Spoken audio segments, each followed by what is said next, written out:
আওয়ামী লীগের কর্মসূচি যতদিন নিষিদ্ধ থাকবে ততদিন দলটি কোনো নামেই রাজনৈতিক কার্যক্রম চালাতে পারবে না, জানালেন প্রধানমন্ত্রীর তথ্য উপদেষ্টা ডক্টর জাহিদুর রহমান।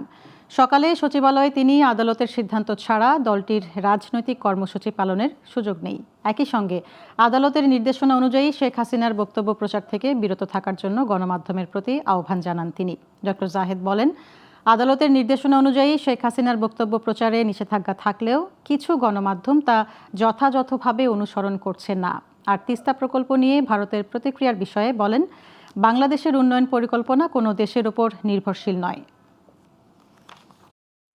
আওয়ামী লীগের কর্মসূচি যতদিন নিষিদ্ধ আছে ততদিন সে যে নামেই হোক না কেন, রিফাইন্ড হোক বা অন্য কোনো নতুন আওয়ামী লীগ, তৃণমূল আওয়ামী লীগ, যাই বলি না কেন, কিছু অন্য কোনো নামেও আওয়ামী লীগ নামে সে কোনো কর্মসূচি পালন করতে পারবে না। সরকার মনে করে যতদিন পর্যন্ত আদালতে আওয়ামী লীগ নিষিদ্ধ হবে কি হবে না, আমি আগের দিনই বলেছিলাম এটা আসলে আদালতের এখতিয়ার এবং সিদ্ধান্ত হবে, তার আগ পর্যন্ত সরকার মনে করে এই কর্মসূচি নিষিদ্ধ থাকা